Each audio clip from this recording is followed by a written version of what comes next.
안녕하십니까? 똑똑 오늘의 세계사 성우 양학입니다. 지난번에 다뤘던 마야 문명의 다음 영상입니다. 자, 출발하시죠. 이번 영상에서는 마야 문명에 이어서 아즈텍 문명이 탄생한 멕시코 고원으로 떠나보겠습니다. 14세기의 멕시코 고원에는 다양한 문명이 자잘하게 있었고 도시국가를 이루기도 했습니다. 그때 신에게 계시를 받았다는 한 민족이 북쪽 지방에서 멕시코 고원으로 남하하고 있었습니다.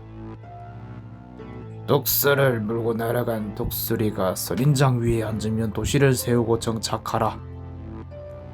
어떤 장면인지 떠올리고 싶어도 뭔가 상상이 될 듯 말 듯한 문장이죠.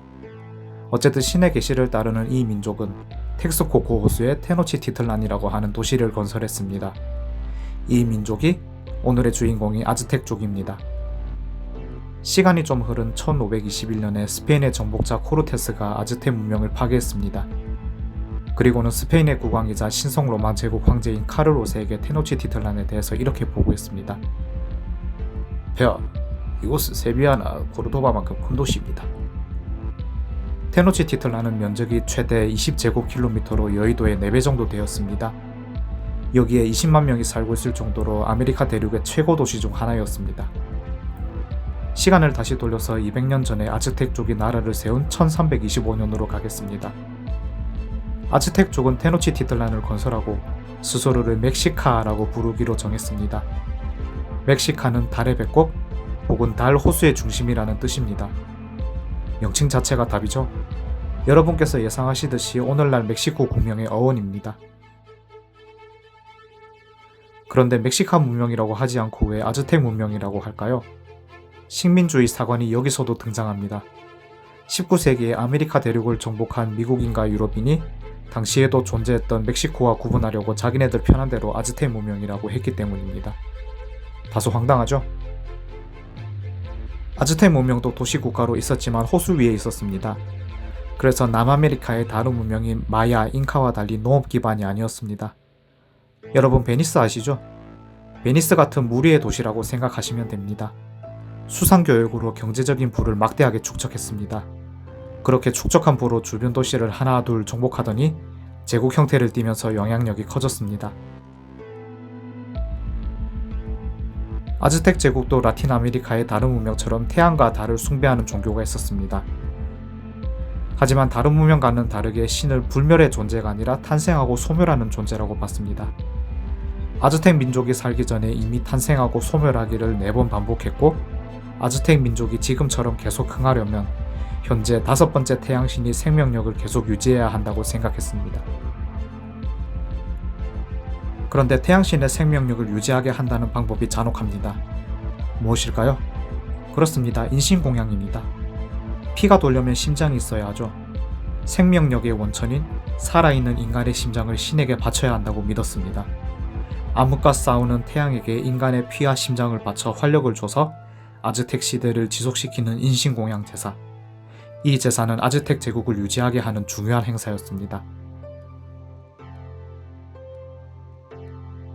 그런데 인신공양한 숫자가 골 때립니다. 1년에 2만 명씩 포로를 산채로 제사에 바쳤습니다. 이런 인신공양 폐악은 아즈텍 제국이 농업이 아니고 무역을 기반으로 경제활동했기 때문에 가능했다고 생각합니다. 노동력 하나하나가 아쉬운 농업국가에서는 아즈텍처럼 대규모로 인신공양했다는 기록이나 흔적을 찾기는 어렵습니다. 또 아즈텍 제국은 점령한 곳을 직접 통치하지는 않았지만 공포라는 효과적인 방법을 충분히 이용했는데 그 방법 중에 하나가 인신공양인 것이죠. 자, 이제는 아즈텍 제국이 멸망한 과정을 이야기하겠습니다.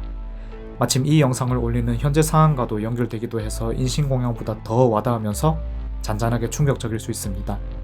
마음 잡고 같이 가시죠. 앞서 말씀드렸듯이 스페인의 정복자 코르테스가 1521년에 아즈텍 제국을 멸망시켰습니다. 그런데 멸망시키는 과정이 드라마틱합니다. 황금의 전설에 매료되었던 코르테스는 1519년에 병사 550명을 이끌고 쿠바섬을 떠나서 멕시코 내륙으로 원정을 떠났습니다. 원정대를 본 아즈텍 사람들은 백마를 탄 코르테스가 신 혹은 신의 사자라고 생각하고 극진하게 대접했습니다. 하지만 코르테스는 아즈텍 사람이 경계를 푼 그때를 기회라고 생각했습니다. 아즈텍 제국의 군주인 몬테수마를 감금하고는 막대한 금을 요구했고 자신이 스스로 아즈텍을 통치하기 시작했습니다. 이 소식을 들은 코르테스의 상급자 나르바에스가 스페인 군대를 이끌고 멕시코 동부 해안에 상륙했습니다. 아즈텍 제국에서 스페인 정복자끼리 맞붙는 형국이 된 것입니다. 그리고 코르테스는 나르바에스에게 왕제를 빼앗기고 싶지 않았기 때문에 테노치티틀란에서 병력을 이끌고 나왔고 나르바에스를 격퇴했습니다. 그런데 코르테스가 나르바에스와 한판 붙는 와중에 아즈텍군이 테노치티틀란을 수복했습니다. 나르바에스에게는 이겼지만 많은 아즈텍 군대가 지키는 테노치티틀란에는 돌아갈 수 없어서 코르테스는 사면초가에 처했습니다. 그러나 운명은 코르테스 편이었습니다.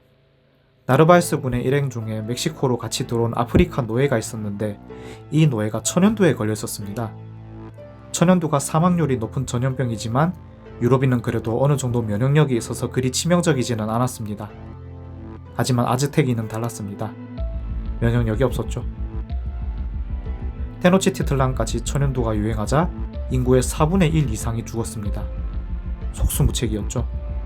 결국 1521년에 코르테스가 아즈텍 제국을 다시 점령합니다.